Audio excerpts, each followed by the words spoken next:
Alors bonjour, dans cette vidéo je vais vous montrer comment ouvrir un compte sur un site web qui propose de créer votre propre site web personnel.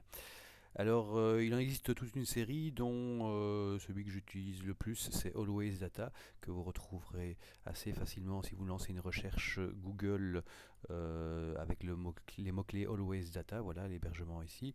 C'est un site qui est pas mal du tout, mais pour vous simplifier encore la chose, vous avez ici un pack gratuit, hein. Mais pour simplifier encore les choses, j'ai décidé de recréer un site équivalent, mais personnel, donc qui fonctionne évidemment dans ce cas-ci ici uniquement sur mon réseau local, mais c'est à titre d'exemple et j'ai vraiment simplifié les choses pour rendre les choses le plus claires possible. Alors évidemment, du coup, je dois taper l'adresse de mon site. Donc en principe, ce serait Always Data si vous donc alwaysdata.com si vous comptez ouvrir un compte sur Always Data. Moi ici, bah, c'est une adresse interne à mon propre réseau. Et quand on a des adresses internes, en général, on n'a pas des adresses avec des noms, mais avec des numéros, hein. C'est des adresses qu'on appelle des adresses IP.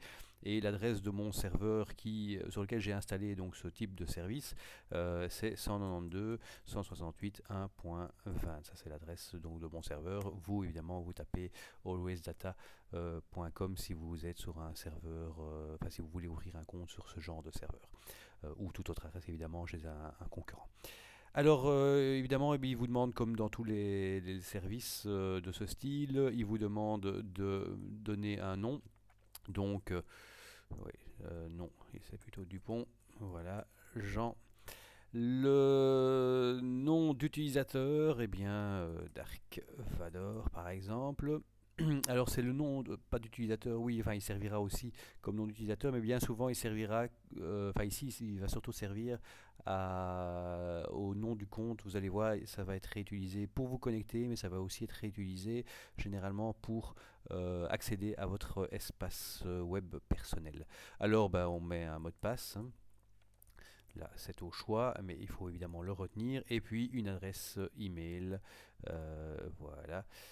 Je clique sur OK. Il peut évidemment vous poser quelques questions supplémentaires, notamment des questions de validation, hein. Il peut très bien vous envoyer un mail et vous demanderait de valider le fonctionnement en cliquant sur un lien.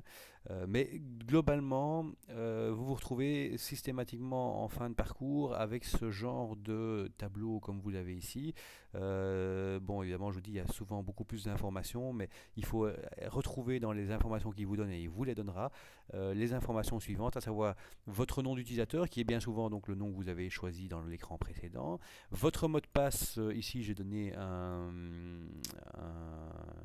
indice pour le retrouver, mais généralement il ne vous donne pas, quoique, il faut encore voir. Le nom du serveur FTP qu'on utilisera pour transférer les fichiers de votre PC vers le serveur qui hébergera vos pages, donc ce sera très utile pour cet usage-là. Et puis l'adresse sur laquelle votre page perso sera visible. Alors pour le moment, évidemment, on peut cliquer dessus et on arrive sur une page qui est vraiment très rudimentaire, hein, qui est toute simple, c'est une page de base. À vous de la créer, de la modifier évidemment, et d'y mettre donc votre site web perso qui sera donc accessible par l'adresse que vous avez donc reçue et qu'on voit apparaître ici au-dessus de ma fenêtre.